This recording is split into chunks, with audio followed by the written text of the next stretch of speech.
الحمد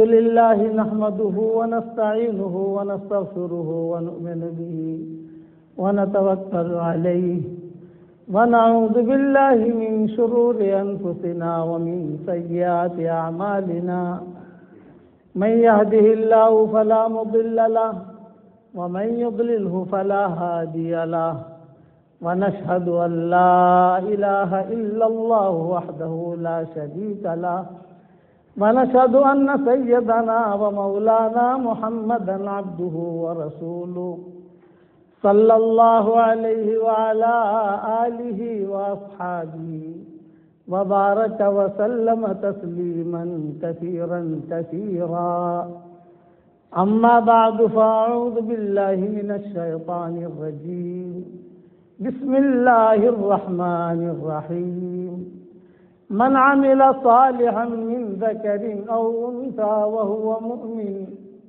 فلنحيينه حياة طيبة ولنجزينهم أجرهم بأحسن ما كانوا يعملون صدق الله العظيم. قابل احترام ہاں جی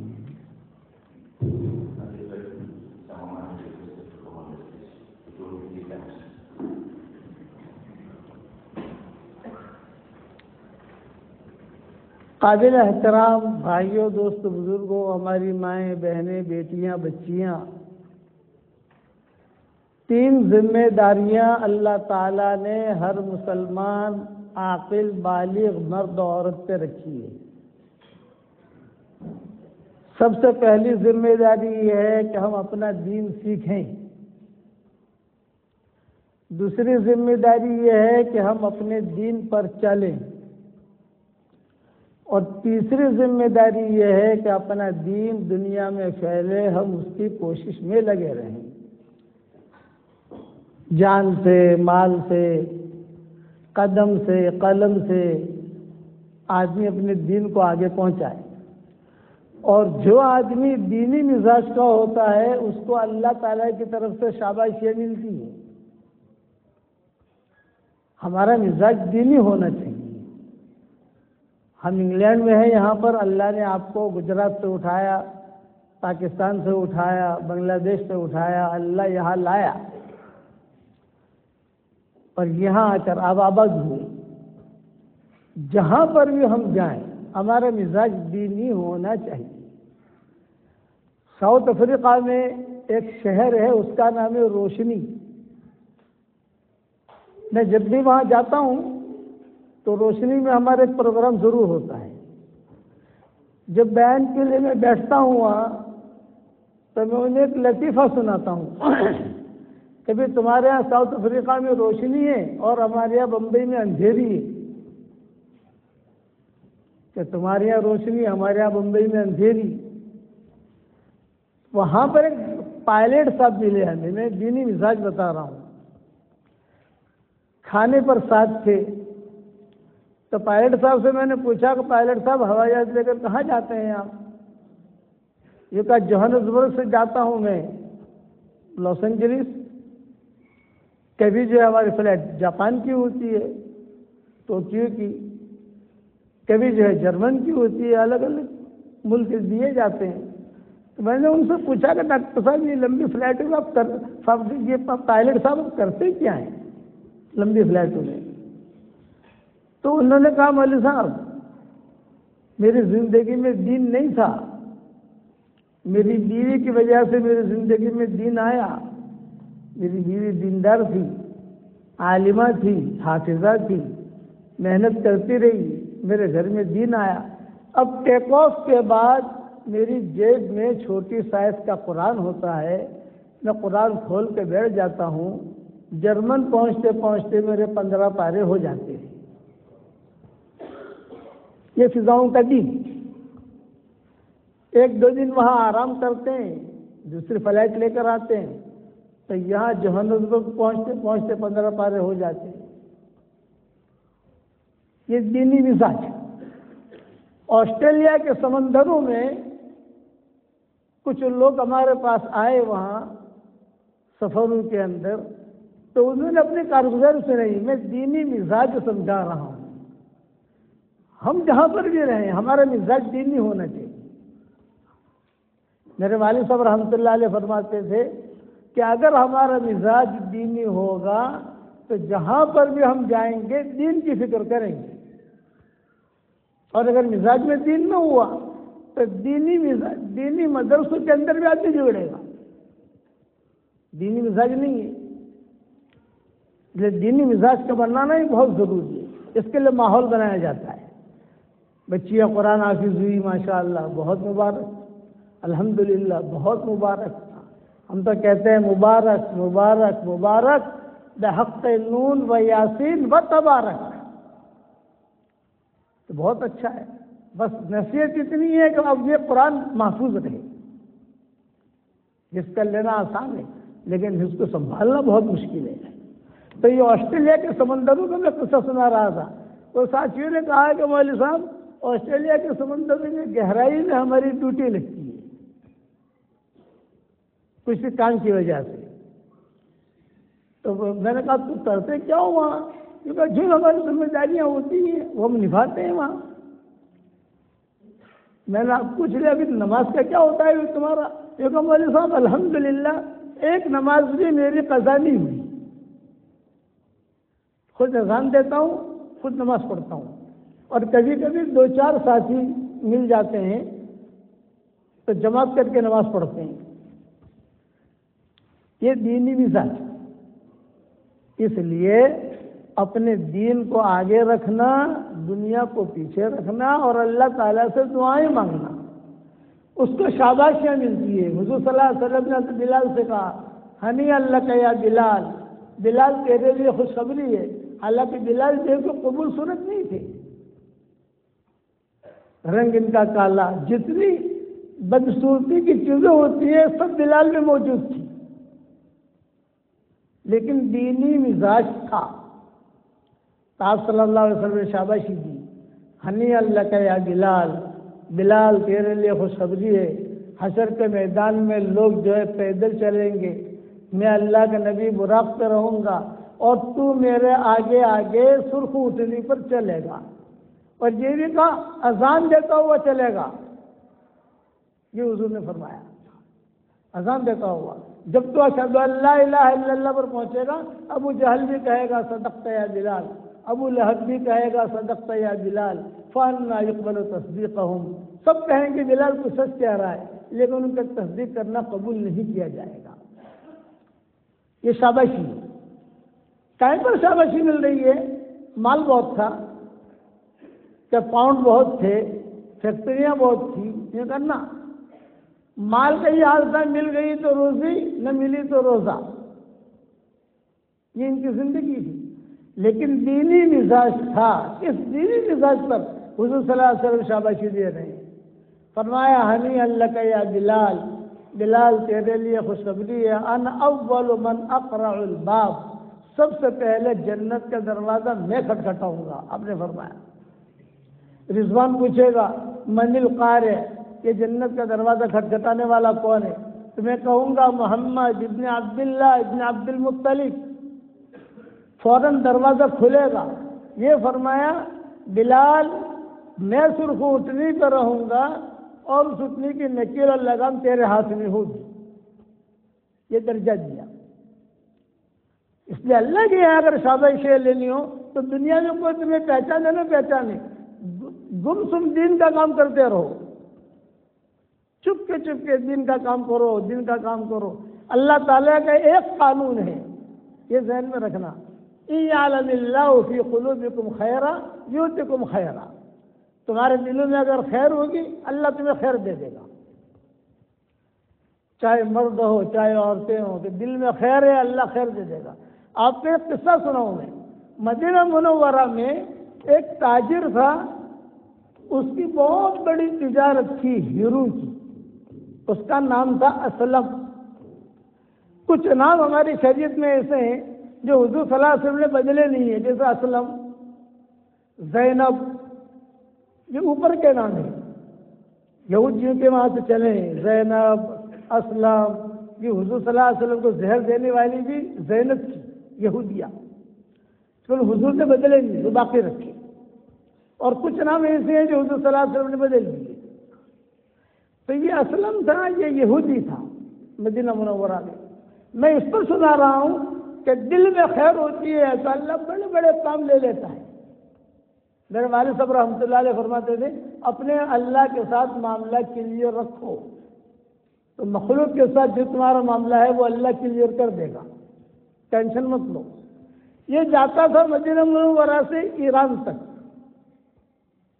جارڈن، شام ہوتے ہوئے ایران تک، وہاں ایران سے وہاں کے پتھر لاتا تھا، فیروزہ ہے، عقیق ہے، اور اس کے ہاتھ میں کچھ ایسی چیز تھی کہ جہاں پر بھی جاتا تھا وہ چیز اس کی بک جاتی تھی۔ یہ اسلم ایران گیا، اور وہاں جانے کے بعد اس نے بہت سامان خریدا، روزانہ بازار میں جاتا سامان خریدنے، ایک لڑکا کھڑا ہوا دیکھتا رستے میں، تو یہ اسلم پوچھتا بھائی تو کون ہے؟ تو لڑکا کہتا بھائی میں غریب ہوں، نہ میری عقل ہے نہ میری شکل ہے، میری عقل بھی نہیں اور میری شکل بھی نہیں، اور غریب آدمی کا لڑکا ہوں، بس کچھ مل جاتا ہے بازار میں کوئی دے دیتا ہے، 1 درہم 2 درہم، ہمارا گھر خرچہ چل جاتا ہے۔ تو اسلم نے کہا تو میرے ساتھ یثرب چلے گا؟ یہ خیر بتاتا ہوں، ہمیشہ یاد رکھنا، اپنے دل کی دنیا کو پاک رکھو، دل کی دنیا کو پاک رکھو تو کبھی بھی محرومی نہیں آئے گی۔ جزاک اللہ خیر، اکرمک اللہ۔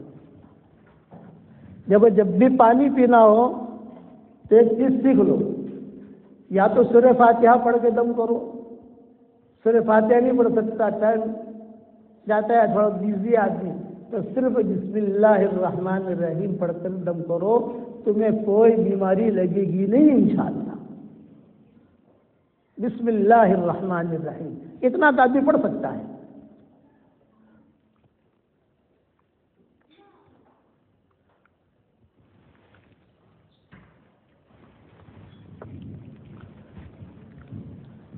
اس لڑکے سے کہا میں تجھے یثرب لے جاؤں مدینہ منورہ؟ اس نے کہا بہت اچھا بھائی۔ اس نے اٹھا لیا وہاں سے، ماں باپ سے پوچھ لیا اس بچے کو لے جاؤں وہاں، کہا لے جاؤ بھائی، ہم تو اس کو کھلا پلا نہیں سکتے یہاں۔ تو کتابوں میں لکھا ہے کہ وہ لے کر چلا ایران سے مدینہ منورہ۔ اب مدینہ منورہ گیا تو مدینہ منورہ میں اس نے اعلان کیا کہ غلام لایا ہوں ایرانی، کو خریدتا ہے؟ تو مدینہ والے دیکھنے آتے تھے، ارے اسے کون خریدے گا، نہ شکل ہے نہ عقل ہے، بیمار ہے، کمزور ہے۔ مدینہ والے نے انکار کر دیا، ہم نہیں خریدتے۔ تو اس نے پھر اعلان کیا بھائی اگر کوئی خریدے تو جس بھاؤ سے میں نے لیا ہے اس بھاؤ میں بیچ دوں گا، حالانکہ اس نے تو پیسے دیا نہیں تھا۔ مدینہ والے آئے کہ نہیں ہمیں نہیں چاہیے۔ پھر اس نے اعلان کیا چلو میں فری دینے کے لیے تیار ہوں، فری لے جاؤ۔ وہ لڑکا بھی سنتا تھا کہ میرے ساتھ یہ معاملہ ہو رہا ہے، حالانکہ میں غلام نہیں ہوں لیکن مجھے بنا دیا غلام۔ تو کتابوں میں لکھا ہے مدینہ والوں نے یہ کہا کہ فری اس کو ہم لیں گے تو بھی نقصان ہے، اس کو کھلانا تو پڑے گا، اس کو کام کا تو کچھ ہے نہیں ہے، کسی نے خریدا نہیں۔ مدینہ منورہ میں ایک لڑکی تھی، اس کا نام تھا تثبیتا،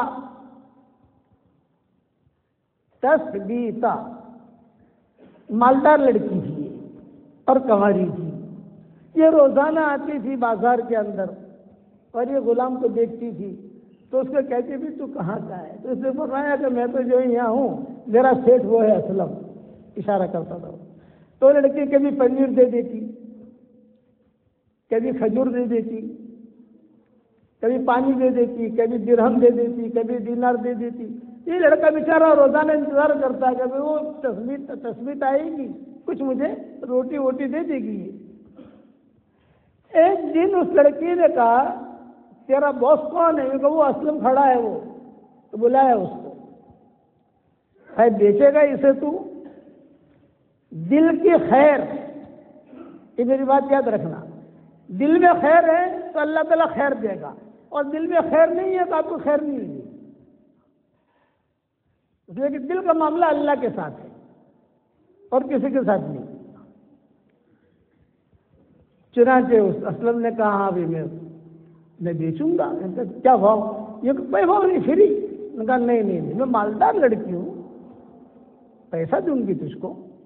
اس سے پیسہ مانگے، اس لڑکی نے فوراً تھیلی نکالی، اس میں سے گنے پیسے دے دیے اور اس لڑکے کو لے کر آ گئی اپنے گھر، اور گھر پر آ کر کہا کہ دیکھ یہ کمرہ ہے، یہیں تو بیٹھا رہنا، یہیں کام کرنا، دودھ بھی ہے، کھجورے بھی ہے، پنیر بھی ہے، اگر تجھے ہمت ہو کام کرنے کا تو یہ میرے باغات ہے، جا کر کام کر لینا، اور اگر ہمت نہ ہو تو ٹینشن مت لینا، آرام سے کھا پی مزا کر میرے ساتھ میں بازار جاتی ہوں روزانہ، میرے ساتھ تو چلتا رہے، آتا رہے، سامان تھوڑا اٹھا لیا کر، یہ کام کر۔ چلو، ایران سے اللہ اٹھا رہا ہے ان کو، اور اسلم کے ہاتھ پر جب وہ اسلم لا رہا ہے مدینہ، اور تثبیتہ خرید رہی ہے۔ مکہ مکرمہ میں ایک آدمی تھا، اس کا نام تھا ابو حذیفہ، یہ مالدار تھے، تو انہوں نے سوچا کہ مجھے مدینہ منورہ میں شادی کرنی ہے، لیکن کوئی مالدار لڑکی سے میں شادی کروں۔ وہ مدینہ منورہ آئے، تثبیتہ پر نظر پڑی،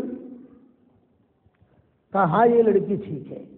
گھر والوں سے پوچھا طے ہو گئی بات، تو تثبیتہ نے کہا میں تیرے ساتھ شادی کروں گی، لیکن ایک شرط پر کہ میں جہاں جاؤں گی یہ لڑکا میرے ساتھ رہے گا، ایرانی لڑکا۔ کہا بہت اچھا، ہو گیا نکاح دونوں کا۔ اب نکاح کر کے یہ مدینہ منورہ سے مکہ مکرمہ لے گیا بیوی کو، اور جب مکہ مکرمہ لے گیا تو کچھ وقت مکہ مکرمہ میں رہتے تھے، کچھ وقت مدینہ منورہ میں آتے تھے۔ ابھی حضور صلی اللہ علیہ وسلم کی بعثت نہیں ہوئی تھی، بعثت سے پہلے کا یہ قصہ ہے۔ اب جب حضور نے پھر اعلان کیا نبوت کا، نبوت کے جب اعلان کیا تو یہ دونوں کے دونوں آئے، بلکہ تینوں آئے، تثبیتہ بھی آئی، حذیفہ بھی آئے، اور وہ ایرانی لڑکا تھا وہ بھی آیا، اور حضور کے ہاتھ پر آ کر مسلمان ہو گئے مکہ مکرمہ میں۔ پھر پتہ چلا کہ حضور صلی اللہ علیہ وسلم ہجرت کر کے جا رہے ہیں، تو ہجرت کر کے جا رہے ہیں تو روایتوں میں آتا ہے کہ جب حضور نے ہجرت کی تو انہوں نے بھی ہجرت کر لی مدینہ منورہ۔ ماں عائشہ رضی اللہ، اب جو میں کیا سنا رہا ہوں، دل کا خیر، تثبیتہ کے دل میں خیر تھی، اس نے ہمت کر کے خرید لیا، تربیت کی، لڑکا بڑا ہوا۔ ایک مرتبہ مدینہ منورہ میں عائشہ رضی اللہ تعالی عنہ رات کے وقت میں گھر میں نہیں تھی، حضور صلی اللہ علیہ وسلم کہہ رہے تو اویس، عائش، ہمیرا بیوی کا پیار والا نام رکھنا ہماری شریعت کی سنت ہے، لیکن دھمال والا نہیں۔ نام تھا عائشہ، لیکن حضور پیار میں کہتے تھے اویش، کبھی فرماتے تھے عائش، کبھی فرماتے تھے عفیفہ، کبھی فرماتے تھے صدیقہ، کبھی فرماتے تھے حمیرہ، یہ سارے پیار والے نام تھے۔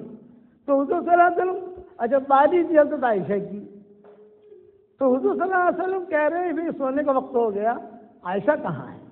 اب حضور اپنے کمرے میں بیٹھے بیٹھے کہہ رہے عائش، اچھا مائیں سن نہیں ہے؟ تو حضور صلی اللہ علیہ وسلم عائشہ کو آواز دے رہے، پتہ نہیں عائشہ کہاں چلی گئی۔ جب آپ نے کئی مرتبہ آواز دی اور کہیں حضرت عائشہ کی کوئی بھنک نہ لگی، کہاں گئی ہے، کیا ہے کیا نہیں، کچھ پتہ نہیں، تو کتابوں میں لکھا ہے کہ مائیں جو ہے وہ مسجد نبوی میں ڈھونڈنے کے لیے نکلی، کہیں ہوگی، لیکن کہیں دکھائی نہیں دی حضرت عائشہ۔ مائیں گھر پر آئیں، اتنے میں حضرت عائشہ روتی ہوئی ہے۔ حضور صلی اللہ علیہ وسلم نے دیکھا، کہہ رہے چہرہ سرخ ہے اور روتی ہوئی آ رہی ہے، یہ کیا ہوا عائشہ، ہوا کیا؟ بس حضور پوچھ رہے ہیں کیا، لیکن حضرت عائشہ جذبات میں ہے، جذبات پہ قابو نہیں پا رہی، اور فرما رہی بس گھر میں کمرے میں آئی، حضور نے فرمایا عائشہ کیا ہوا؟ تم کہاں چلی گئی تھی؟ کیوں رو رہی ہو؟ کیا بات ہے؟ تو حضرت عائشہ رضی اللہ تعالیٰ عنہ نے فرمایا کہ حضرت میں وہاں مسجد کے کونے میں ایک نوجوان کو میں نے دیکھا، وہ کھڑا کھڑا قرآن پڑھ رہا تھا نماز میں، اور ایسا قرآن پڑھ رہا تھا کہ اس کا قرآن سن کر مجھے رونا آ گیا۔ اب میں پیچھے بیٹھی بیٹھی سنتی ہی رہی، اور میری خواہش یہ حضرت کہ آپ بھی سنیں۔ حضور کی تشکیل کی حضرت عائشہ نے، اس نوجوان کو آپ بھی دیکھیں اور آپ بھی سنیں اس کا قرآن۔ آپ نے فرمایا چلو، تو کتابوں میں لکھا ہے کہ حضور اپنے رات کے لباس میں گئی، جو رات کا آدمی کا لباس الگ ہوتا ہے، مجمع کا لباس الگ ہوتا ہے، وہ لباس میں گئے۔ حضور صلی اللہ علیہ وسلم بھی بیٹھے بیٹھے سننے لگے، حضور بھی رونے لگے، حضرت عائشہ بھی رونے لگی۔ تو حضور نے فرمایا اے اللہ تیرا شکر ہے، تو نے میری امت کے اندر ایسے نوجوان پیدا کیے ہیں جو اتنا اچھا قرآن پڑھتے ہیں۔ وہ نوجوان کون تھا؟ وہی نوجوان تھا جسے تسمیہ نے خریدا تھا، اور وہ نوجوان کون بنا آگے جا کے؟ سالم مولا حذیفہ، قاریوں کے امام۔ دنیا میں جتنے قاری ہیں ان سب کے بڑے امام وہ ہیں سالم مولا حذیفہ، اسی لیے ان کو سالم مولا حذیفہ کہتے ہیں۔ حضور صلی اللہ علیہ وسلم نے ان کو ایک مسجد کے اندر مدینہ منورہ میں ایک جگہ جو ہے متعین کر دیا ان کو امامت کے لیے۔ تو روایتوں میں یہ بھی ہے کہ کبھی کبھی حضرت عمر حضرت ابو بکر دونوں ان کے پیچھے نماز پڑھنے جاتے تھے قرآن سننے کے لیے۔ یہ دل کا خیر، تسبیح تاکہ دل کا خیر کہاں سے کہاں تک پہنچے۔ دیکھو آج جتنے بھی حافظ ہوں گے یا ہماری مائیں بہنیں بیٹیاں جو بھی حافظہ ہو رہی ہیں، تو سب سے بڑے استاد وہ ہیں قرہ کے، تو ان کے بغیر تو جو اس کو سند حاصل نہیں کر سکتا۔ سالم مولا حذیفہ ان کی تاریخ یہ، اس لیے یہ بات مختصر وقت میں آپ کو سمجھا رہا ہوں۔ اپنے اللہ کے ساتھ معاملہ کلیئر رکھو۔ اور ایک ہدیہ دے رہا ہوں، ہدیہ۔ انگلینڈ میں پراپرٹیاں بہت بنائی ماشاءاللہ، میری دعا ہے کہ اللہ تعالیٰ اور پراپرٹیاں دے آپ کو، اور حلال دے عافیت کے ساتھ۔ عام طور سے حلال مال کم ہوتا ہے، حرام مال زیادہ ہوتا ہے، یہ اصول ہے۔ عام طور سے حلال مال یہ کم ہوتا ہے، حرام مال جو زیادہ ہو اس کے اندر دائیں بائیں کہیں کوئی لنک لگ جاتی ہے۔ میری دعا یہ ہے کہ اللہ تعالیٰ آپ کو حلال بھی دے اور بہت زیادہ دے۔ اب میں چاہتا ہوں کہ جنت میں بھی ہم پراپرٹی بنائیں، اور جنت میں پراپرٹی بنانے کا آسان طریقہ کیا ہے؟ صحیح حدیثوں میں آتا ہے 10 مرتبہ اگر کوئی سورہ اخلاص پڑھ لے تو جنت میں فوراً ایک محل تیار ہو جاتا ہے۔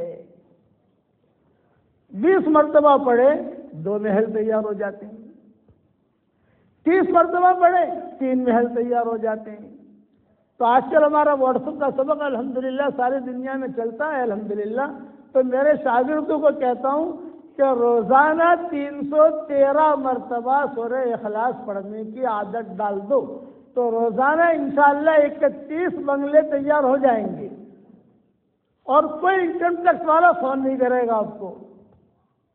دنیا میں اگر آپ نے 2 بنگلے بنا لیے یا 2 پلاٹ لے لیے تو انکم ٹیکس والے فون کرتے ہیں کہ پیسہ کہاں سے لائے آپ۔ یہ ہمارا دین اتنا آسان ہے کہ روزانہ 31 بنگلے بناؤ اور کوئی انکم ٹیکس والا فون نہیں کرے گا، اور روزانہ 104 مرتبہ قرآن شریف پڑھنے کے برابر اللہ ثواب دے گا۔ صحیح روایتوں میں آتا ہے۔ میں نے بیان کیا تو شکاگو میں ہماری ڈاکٹرنی ہے، وہ بھی گجراتی ہے، تو اس نے کہا حضرت جی جب سے میں نے یہ سنا کہ 10 مرتبہ سورہ اخلاص پڑھنے سے جنت میں ایک بنگلہ تیار ہو جاتا ہے، تو میں نے الحمدللہ 10 لاکھ مرتبہ سورہ اخلاص پڑھا۔ 5 لاکھ تو میں نے آپ کو ہدیہ کر دیا، 5 لاکھ میں نے میرے لیے رکھا۔ لیکن ابو جی یہ بتائیے مجھے بنگلے ملیں گے کہ نہیں؟ میں نے کہا کہ ڈاکٹر صاحب کروڑ مرتبہ قسم کھا کے کہتا ہوں کہ آپ کو بنگلے ملیں گے، کیونکہ نبی نے بات کہی ہے، مسند احمد کی روایت ہے۔ حضرت عمر رضی اللہ تعالیٰ عنہ کو حضور صلی اللہ علیہ وسلم نے فرمایا تھا عمر 10 مرتبہ سورہ اخلاص پڑھ، جنت میں اللہ تعالیٰ تجھے ایک بنگلہ دے دے گا۔ حضرت عمر نے کہا 10 مرتبہ سورہ اخلاص پڑھنے پر اگر ایک بنگلہ ملتا ہے تو میں تو بہت بنگلے بناؤں گا۔ آپ نے فرمایا جتنے بنگلے بنانے ہو بنا، لیکن تو بناتے بناتے تھک جائے گا، اللہ دیتے دیتے نہیں تھکے گا۔ میں نے کہا ڈاکٹر صاحب آپ کو ضرور بنگلے ملیں گے۔ تو انہوں نے کیا مجھے کہا مولوی صاحب ایک بات پوچھوں چھو، تمہیں ناراض تو نہیں تھا؟ ایک بات پوچھنا چاہتی ہوں، آپ ناراض تو نہیں ہوں گے؟ میں نے کہا نہیں ناراض ہونے کا کیا مطلب، پوچھو کیا پوچھنا چاہتی ہو آپ؟ کیا مولوی صاحب آٹلا بدا بنگلہ اپنا تھے جیسے تو بھاڑو آپ سے نہیں آئے، بھاڑا رینٹ آئے گا کہ نہیں آئے گا، کرایہ؟ میں نے کہا گجراتیوں کو کرایے کا بہت فکر ہوتا ہے اور پنجابیوں کو بہت فکر ہوتا ہے، پنجابی اور گجراتی یہ دونوں جو کرائے والے زیادہ ہوتے ہیں۔ میں نے کہا ڈاکٹر صاحب وہاں کرایہ تو نہیں آئے گا؟ تو مولوی صاحب اتنے سارے بنگلے کریں گے کیا؟ میں نے کہا تم ٹینشن مت لو، آپ بنائے جاؤ، جب جنت میں ہم جائیں گے انشاءاللہ وہاں جا کر مشورہ کر لیں گے کہ کیا کرنا ہے، ملے گا ضرور۔ میرے والد صاحب رحمۃ اللہ علیہ فرماتے تھے کہ جو اللہ جنت میں بنگلہ دینے پر قادر ہے وہ اللہ دنیا میں بھی دینے پر قادر ہے۔ جب جنت میں دے سکتا ہے تو اللہ کے یہاں نہیں دے سکتا۔ اس لیے آپ حضرات سے درخواست ہے، اب تو الحمدللہ یہ میں نے وظیفہ اتنا بیان کیا تو چھوٹے چھوٹے بچے ہوتے ہیں نا ہمارے پوتے پوتیاں نواسیاں وہ مدرسے میں پڑھنے جاتی ہیں تو کہتے ہیں کہ دادا جاتے جاتے 2 بنگلے بنا لیے مدرسے میں اور آتے آتے 2 بنگلے بنا لیے۔ اور میں تو ہمارے ساتھیوں کو کہتا ہوں رات کو نیند نہ آئے تو یوٹیوب مت دیکھو، آپ بنگلے بناتے بناتے سو جاؤ، نیند بھی آ جائے گی اور بنگلے بھی بن جائیں گے آپ کے۔ اب ایک قصہ سناؤ، میں بمبئی میں رمضان میں تفسیر کرتا تھا، جب بڑھاپا نہیں آیا تھا تو 17 سال تک میں نے تفسیر کی وہاں نواب مسجد میں۔ میں ایک مرتبہ باہر نکلا تو ایک لڑکی پردے کے ساتھ کھڑی ہوئی اور اس نے کہا کہ ابو جی میں بہت پریشان ہوں۔ اس نے کہا کہ بہت پریشان ہوں، میری عمر جو ہے 28 سال کی ہو گئی، کبھی رشتہ آتا ہی نہیں ہے میرا، ماں باپ بھی بہت کوشش کرتے ہیں، بھائی بہنیں کوشش کرتی ہیں، میں بہت پریشان ہوں، کچھ پڑھنے کا بتا دو۔ میں نے کہا بیٹی میں جو ہے کوئی وظیفہ بتاؤں تو کرے گی؟ اس نے کہا ابو جی ضرور کروں گی۔ میں نے کہا کہ دیکھ تو 100 مرتبہ سورہ اخلاص پڑھنے کی روزانہ عادت ڈال۔ اس وقت میں 100 مرتبہ پڑھواتا تھا، اب 313 پر پہنچا ہوں۔ لوگ مجھے کہتے ہیں کہ آپ تو پہلے 100 مرتبہ پڑھواتے تھے، اب 313۔ میں نے کہا آپ نے 10 سال پہلے ایک دکان خریدی تھی، کیا بھاؤ سے خریدی تھی؟ یہ کہ 50 لاکھ کی، اب کیا بھاؤ ہے؟ 2 کروڑ۔ تو میں نے کہا جب تمہاری دکان کا بھاؤ بڑھ سکتا ہے تو ہمارا سورہ اخلاص کا بھاؤ نہیں بڑھ سکتا بھائی؟ جب تمہاری پراپرٹی کا ریٹ بڑھ سکتا ہے تو ہم نے بھی ہمارا ریٹ بڑھا دیا یہاں۔ اس کو 100 مرتبہ پڑھواتا تھا۔ میں نے کہا بیٹا تو روزانہ 100 مرتبہ پڑھنے کی عادت ڈال دے اور تو اللہ تعالیٰ سے رزق مانگ کہ اللہ تو میرا رشتہ کرا۔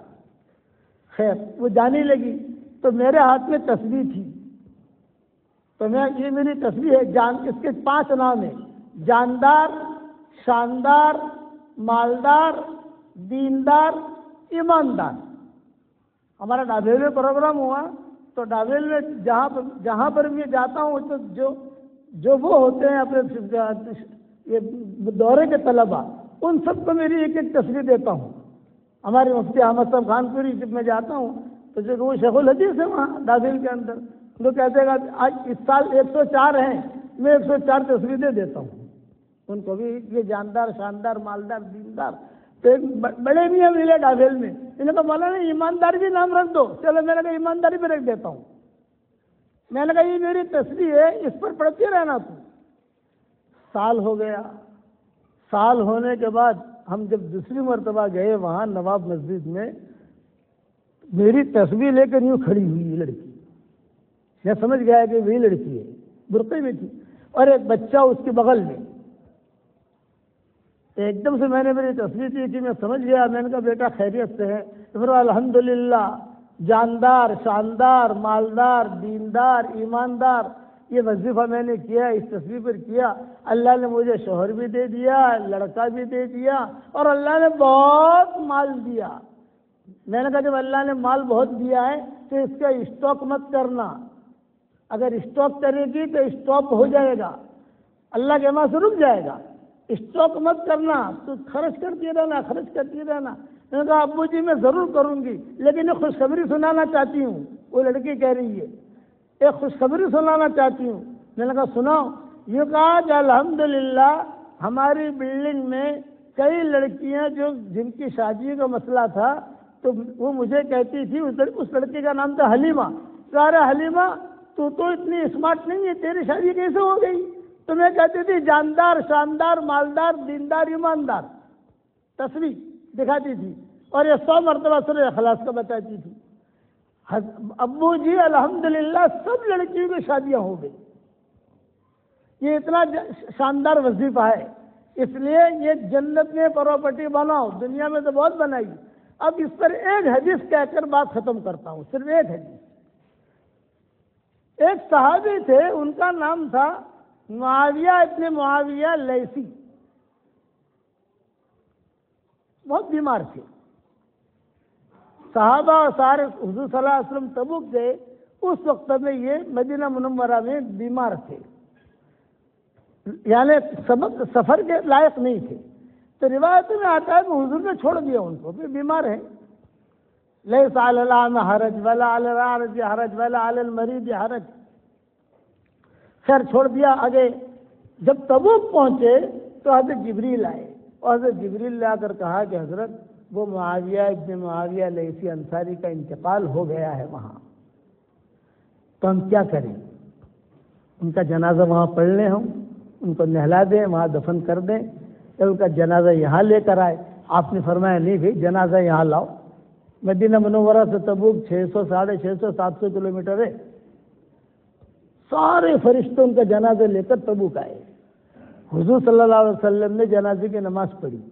جنازے کی نماز پڑھنے کے بعد حضور صلی اللہ علیہ وسلم سے حضرت جبریل نے پوچھا کہ حضرت تبوک میں دفن کریں یا انہیں مدینہ لے جائیں؟ آپ نے فرمایا نہیں بھائی مدینہ لے جاؤ، لیکن آپ نے ایک سوال کیا، جبریل آدمی جہاں مرتا ہے وہاں دفن ہو جاتا ہے، اس کا اتنا اعزاز کیوں ہوا؟ بھائی آسمانوں سے فرشتے آئے، پھر ان کی لاش کو لے کر یہاں آئے، میں نے جنازے کی نماز یہاں پڑھی، اور پھر ان کو لے کر جو ہے ساتھ گئے تم مدینہ، وہاں دفن کیا، یہ اعزاز کیوں ملا؟ تو حضرت جبریل نے آہستہ سے کہا حضرت یہ سورہ اخلاص بہت پڑھتا تھا، اس وجہ سے یہ اعزاز ملا ہے۔ یہ اللہ کا نسب نامہ ہے۔ جب یہ صورت نازل ہو رہی تھی، حضرت جبریل لے کر آ رہے تھے تو بہت دھوم سے لے کر آ رہے تھے۔ فرشتے نے کہا کیا لے کے جا رہے ہو؟ یوں کہا اللہ کا نسب نامہ۔ مکہ والے نے پوچھا کہ سب کا نسب نامہ ہے محمد، تمہارا نسب نامہ ہے، ان کا نسب نامہ ہے، ان کے باپ کا یہ نام، ان کی ماں کا یہ نام، ان کے دادا کا یہ نام، ان کے دانا کا یہ نام، تو تمہارا اللہ کا نسب نامہ کیا ہے؟ اس پر یہ صورت نازل ہوئی۔ جتنی فضیلتیں حضور صلی اللہ علیہ وسلم نے سورہ اخلاص کے پڑھنے کی بتائی ہے، کسی صورت کی بھی نہیں بتائی۔ اس سے پراپرٹی بناؤ گے جنت میں انشاءاللہ بھائی؟ ارے بتاؤ تو صحیح، انگلینڈ والوں بناؤ گے انشاءاللہ؟ اللہ تعالی ہم سب کو عمل کرنے کی توفیق عطا فرمائے۔ اور دوسرا حضرت آپ کے یہ بچے حافظ ہوئی ہے، عالمہ ہوئی ہے؟ بچے صبح میں حافظہ بھی ہوئے، بچے بھی حافظ ہوئے، سوروں کو بھی بہت بڑا۔ کتنی ہیں؟ 10 بچے عالمہ ہوئے، ہاں، 1 بچی حافظہ ہوئی، ہاں، اور 3 بچے حافظ ہوئے۔ یعنی کتنے ہو گئے ٹوٹل؟ 14 اور دوسرے 14 میں شروع کیا۔ 28 جی ٹھیک۔ میں آج آپ کے بچوں کے لیے جو کہ میں تو سب کو جانتا نہیں ہوں، مسافر آدمی ہوں، ابھی آیا ہوں تو چلا جاؤں گا۔ لوگ پوچھتے ہیں کہ آپ کا ایڈریس کیا؟ ابھی ہمارا ایڈریس کبھی عرش پر، کبھی فرش پر، کبھی در بدر، کبھی ان کے گھر، غم عاشقی تیرا شکریہ کہاں کہاں سے گزر گئے، کچھ پتہ نہیں کہاں ہوتے ہیں۔ تو میں 28 نہیں بلکہ 30 تسبیح میری آپ کی خدمت میں پیش کروں گا، انشاءاللہ آپ تک پہنچ جائے گی انشاءاللہ۔ ہمارے طاہر بھائی کے ذریعے سے آپ میری طرف سے ہدیہ دے جانا۔ بہت اچھا، مبارک، ماشاء اللہ. اور میرا قرآن کا ترجمہ بھی آ گیا ہے ریاض القرآن کے نام سے، انگلش میں بھی چھپ گیا ہے اور رومن انگلش میں بھی چھپ گیا اور کئی زبانوں میں چھپ گیا ہے. 15 ستری میں بھی آ گیا، 13 ستری میں آ گیا، 7 ستری میں آ گیا. اب ہم جاپانی زبان میں، فرینچ میں اور چائنیز زبان میں کوشش کر رہے ہیں. آپ دعاؤں کے ذریعے سے مدد کرے گا، اللہ تک کرے کہ اس میں بھی ہمارا ترجمہ آ جائے. میں ہم کہاں اسی دعا کریں انشاءاللہ. اور پانی دینا تھا خالی.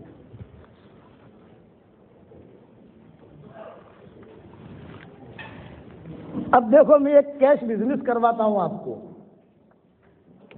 میں ایک دعا پڑھا رہا ہوں، پڑھ لو آپ. ربنا اغفر لی ولوالدی وللمؤمنین یوم یقوم الحساب. حدیث شریف میں آتا ہے من استغفر للمؤمنین والمؤمنات. حدیث کے جملے یہ ملیں گے آپ کو. حدیث میں یہ دعا کے بارے بھی نہیں ملیں گے، یہ تو ہم نکالتے ہیں اس کے اندر سے. من استغفر للمؤمنین والمؤمنات. اگر کوئی آدمی یہ دعا ایک مرتبہ پڑھ لے تو اس وقت میں دنیا میں جتنے مسلمان مرد اور عورتیں ہوں گی ان سب کے برابر اللہ تعالیٰ اسے نیکیاں دے گا. میں میرا قرآن کا ترجمہ کوئی بھی ترجمہ کرتا ہوں یا کوئی بھی کتاب لکھتا ہوں تو میں یہ دعا سب سے پہلے لکھواتا ہوں تاکہ آدمی ایک مرتبہ تو پڑھ لے. یہ میں بالکل نیچے اتر کے بات کر رہا ہوں. بعض علماء نے لکھا ہے کہ ایک مرتبہ اگر یہ دعا پڑھ لے تو آدم علیہ السلام کے زمانے سے لے کر قیامت تک جتنے انسان مسلمان مرد و عورتیں ہیں اور جتنے جنات مسلمان مرد اور عورتیں ہیں ان سب کے برابر نیکیاں ملیں گی. میں نے وہ قول چھوڑ دیا. بعض علماء نے لکھا ہے جب بھی پڑھو تو اس میں انسان بھی شمار ہوں گے، جنات بھی شمار ہوں گے، کیونکہ حضور نے صرف مومنین کہا ہے. حضور نے جنات اور انسان کو نہیں کہا ہے. وہ بھی مومن ہے، ہم بھی مومن ہیں. میں نے وہ قول بھی چھوڑ دیا. میں اتنا کہتا ہوں کہ اس وقت میں جتنے مسلمان مرد اور عورتیں دنیا میں ہوں گی ان سب کے برابر اللہ تعالیٰ اس کے اکاؤنٹ میں نیکیاں داخل کرے گا. ایک مرتبہ اور پڑھ لو. ربنا اغفر لی ولوالدی وللمؤمنین یوم یقوم الحساب. اب جب ہمارے اکاؤنٹ میں نیکیاں آ گئی الحمدللہ، اللہ تعالیٰ ہم سب سے راضی ہو جائے. اب دعا کر لیں، دعا کر لیں.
ask for forgiveness from Allah subhanahu wa ta'ala for all the believers.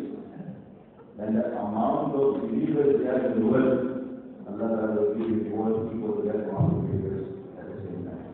So mu'minin, they not out counted, mu'minin, they not out counted, and believing everything is counted. So you have a person who wants to be Muslims, maybe more than 1 billion Muslims now. If you really do you ask for forgiveness in any moment. You ask Allah subhanahu wa ta'ala, that Allah, So the all the and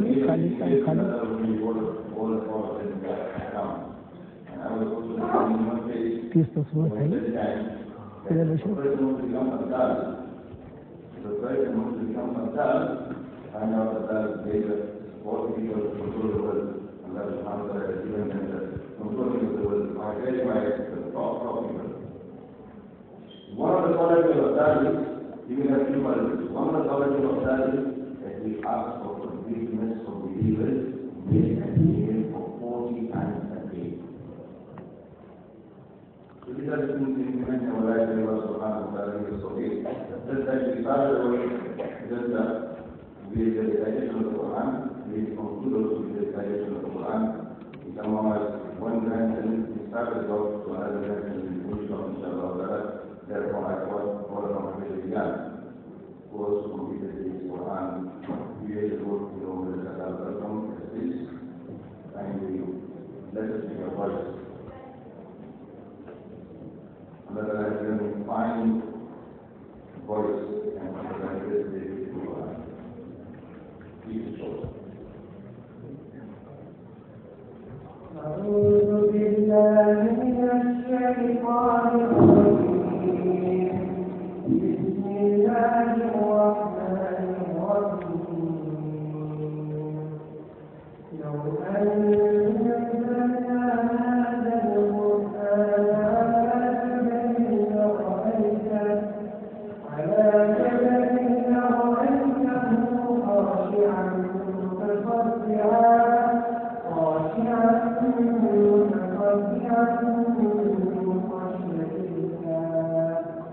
وتلك الأمثال نضربها للناس لعلهم يتفكرون والله الذي لا إله إلا هو عالم الغيب والشهادة هو الرحمن الرحيم هو الله الذي لا إله إلا هو الملك القدوس السلام المؤمن العزيز الجبار المتكبر سبحان الله عما يشركون هو الله الخالق البارئ المصور بالأسماء الحسنى يسبح له ما في السماوات والأرض وهو العزيز الحكيم صدق الله العظيم. ایک بار دعا پڑھا دیجیے اور سمجھا دیجیے یہ کام سے مستحق کہہ دیجیے ایک بار دعا اور پڑھا دیجیے. اچھا لائیے. ماشاء اللہ ماشاء اللہ. خواتین کی طرف سے یہ ہے کہ ایک مرتبہ دعا اور پڑھا دیجیے. پڑھ لو بھائی. ربنا اغفر لی ولوالدی وللمؤمنین یوم یقوم الحساب. یہ جو ہے 13ویں پارے میں سورہ ابراہیم کے اندر آپ اسید میں جاؤ تو سارے علماء آپ کے یہاں تو حفاظ بہت ہے ماشاء اللہ. تو اس اور ساری جتنی باتیں میرے بیانوں میں آپ سنو گے, ہمارا تقریباً 1 مہینے کا دورہ ہے آپ کے ملک کا. میرے بیانوں میں جتنی باتیں سنو گے سب میں نے میری کتاب میں لکھ دیا ہے. اس لیے مجھ سے حوالہ مت پوچھنا, میری کتاب خرید لو, سب پوچھ لینا, یہ وہاں دیکھ لینا. آپ ساری دنیا میں انگلینڈ ایک ایسا ملک ہے کہ اسے حوالوں کی ضرورت پڑتی ہے. انگلینڈ اس کی خصوصیت ہے, اور باقی کسی ملک میں ضرورت نہیں پڑتی. اس لیے میں پہلے سے کہہ دیتا ہوں, میں نے میری کتابوں میں سب لکھ دیا ہے سب. اس لیے خالی سنتے جاؤ اور دیکھنا ہے تو کتاب جو میں نے لکھی ہے دیکھ لینا اس میں. چلو نیکیاں بڑھانے کے اسباب تو بتا دیے, اب گناہ معاف کرانے کا ایک سبب بتا دیتا ہوں. ایک صحابی آئے حضور صلی اللہ علیہ وسلم کے پاس اور آتے ہی کہا وا ذنوبا, ہائے میرے گناہ, ہائے میرے گناہ. آپ نے فرمایا ابھی کیا گناہ کیا تو نے؟ اچھا یہ قصہ ہوا بھری مجلس میں. کچھ قصے ہوتے ہیں تنہائی میں, کچھ قصے ہوتے ہیں بھری مجلس میں. تو بھری مجلس میں جو قصے ہوتے ہیں اس کے راوی بہت ہوتے ہیں. آدمی کہتا ہے کہ میں نے بھی سنا تھا, میں نے بھی سنا تھا, میں نے بھی سنا تھا. یہ قصہ ہوا بھری مجلس میں، اور وہ کہنے لگے وا ذنوبا وا ذنوبا، ہائے میرے گناہ، ہائے میرے گناہ۔ آپ نے فرمایا بھئی یہاں قریب آ جاؤ، بڑے میاں قریب آ جاؤ۔ وہ آئے اپنی لکڑی لے کر حضور صلی اللہ علیہ وسلم کے سامنے بیٹھ گئے۔ آپ نے فرمایا کیا گناہ ہوا؟ تو بڑے میاں نے کہا کہ حضرت شرک کے علاوہ سب گناہ میں نے کیے ہیں، اب میں آیا ہوں، بڑھاپے نے ڈیرا ڈال دیا، کمزور ہو گیا، موت کی آہٹ سنتا رہتا ہوں، آپ مجھے کچھ ترتیب بتا دیں کہ میرا گناہ اللہ معاف کر دے۔ تو آپ نے کیا فرمایا؟ ہاں چل لو، اب اس طرح آج تو زیادہ اچھا ہے۔ ہاں میرا اصل میں یہ کام آپ کر لیں۔ This the English translation, some of the English translation is important. Hazrat is saying that once Rasulullah sallallahu alaihi wasallam was sitting in the gathering, and when there are people present in the gathering and something happens or he says something, the narrators are many because a lot of people hear it. So one old man came and kept on saying, wa dhunuba, oh Allah, my sins, ya Allah, my sins, ya Allah, my sins. So Rasulullah said, what happened? Come here, come here. He called him here and asked him, what sort of sins you committed? Say, Ya Allah, I have committed all the sins besides shirk. Meaning, ascribing someone partner to Allah subhanahu wa ta'ala. Besides that, I have committed all sorts of sins. تو حضور صلی اللہ علیہ وسلم نے فرمایا ایک دعا میں تجھے پڑھا رہا ہوں، پڑھ لے۔ وہ دعا حضور صلی اللہ علیہ وسلم نے 3 مرتبہ پڑھوائی، میں بھی آپ کو 3 مرتبہ پڑھواتا ہوں، پڑھو میرے ساتھ۔ اللہم، So Rasulullah sallallahu alaihi wasallam said that I will make you recite this dua 3 times. So recite after me. So Maulana is saying, I will also make you recite the same dua which Rasulullah sallallahu alaihi wasallam told the Sahabi. So you can just repeat after me, then he will tell us the virtue. پڑھیے میرے ساتھ، اللہم مغفرتک اوسع من ذنوبی ورحمتک ارجع عندی من عملی۔ اللہم مغفرتک اوسع من ذنوبی ورحمتک ارجع عندی من عملی۔ اللہم مغفرتک اوسع من ذنوبی ورحمتک ارجع عندی من عملی۔ 3 مرتبہ حضور صلی اللہ علیہ وسلم نے پڑھوایا، پھر بڑے میاں سے کہا قم قد غفر اللہ لک، کھڑا ہو جا، اللہ نے تیرے سارے گناہ معاف کر دیے۔ After Rasulullah sallallahu alaihi wasallam made him recite the dua 3 times, and he said, stand up, Allah Ta'ala, and go, Allah Ta'ala has forgiven all your sins. So we should learn this dua inshallah ta'ala on a daily basis, and whenever we make dua after salah, before sleeping, etc., we should include this dua in our daily duas. میری کتاب مومن کا ہتھیار صبح شام کے اس میں اذکار ہیں، اس میں بھی میں نے ایک قصہ لکھا ہے۔